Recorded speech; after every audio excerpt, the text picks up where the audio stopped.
गुरुदेव, मेरी जिज्ञासा है कि गृहस्थ जीवन में तत्व चिंतन और आध्यात्म का क्या महत्व है। नमोस्तु गुरुजी। तत्व चिंतन ही हमारी जिंदगी को बचा सकती है, कसायों को कम कर सकती है। तत्व चिंतन ही हमें दुर्गति से बचा सकते हैं, क्योंकि तत्व चिंतन जब तक हम नहीं करेंगे हमें हे उपादेय का ज्ञान नहीं होगा।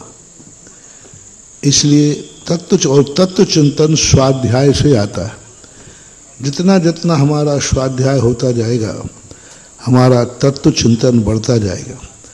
और तत्व चिंतन किसे कहते हैं? माँ स्वाध्याय का नाम तत्व चिंतन नहीं है।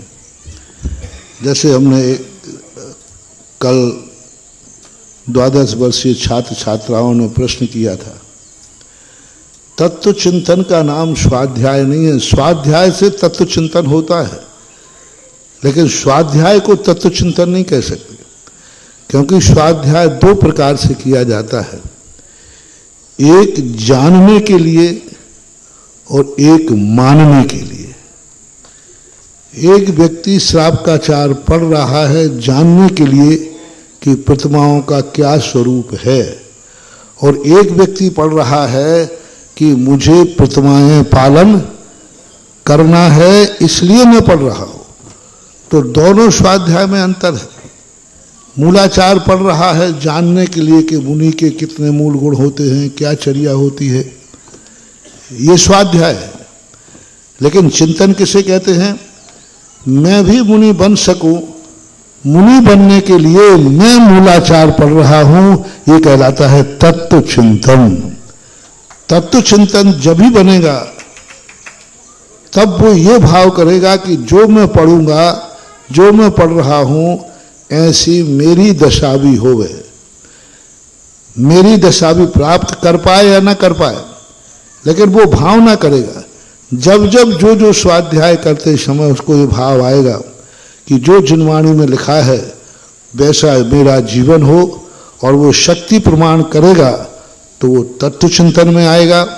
और मात्र ज्ञान करने के लिए कि हमें तो 11 प्रतिमाओं का स्वरूप चाहिए, मुनि के 28 मूल गुण हमें जानना है, और ये जो सब चीज़ों को जाने, तो ये मात्र स्वाध्याय कहलाता है। स्वाध्याय से हमारी कर्मों की निर्जरा नहीं होती, स्वाध्याय के साथ तत्व चिंतन है। स्वाध्याय तो रावण के पास भी था, सबसे ज्यादा ज्ञान था, लेकिन वो ज्ञान तत्व चिंतन नहीं था। उसमें ज्ञान तो था, जो बड़े बड़े धर्मात्मा नहीं जानते थे वो रावण को ज्ञान था, लेकिन उसके पास तत्व चिंतन नहीं था। इसलिए लोग स्वाध्याय को तत्व चिंतन मानते हैं, ये बहुत बड़ी भूल है। तत्व चिंतन यही तो हमने सुमन संस्कृति संस्थान के लिए मैंने स्वाध्याय नहीं सिखाया है, मैंने तत्व चिंतन कराया है। यदि स्वाध्याय करा था तो मैं समय सार पढ़ाने के लिए आपको अपने पास नहीं बुलाता, संस्थान में एक पंडित और लगा देता तो वो समय सार पढ़ा देता।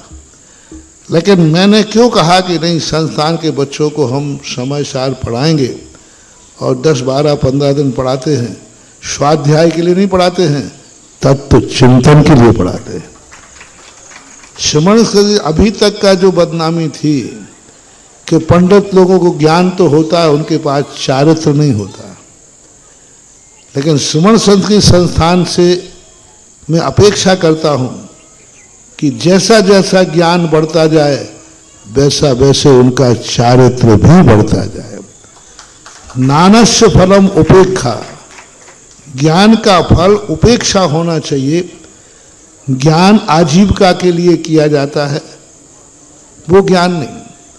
आजीविका के लिए, नौकरी के लिए, XYZ, उसके लिए जो अध्ययन किया जाता है वो अध्ययन रावण के समान मात्र ज्ञान कहलाएगा, क्योंकि वो आजीविका के लिए पढ़ रहा है, जानने के लिए पढ़ रहा है, तो रावण के समान।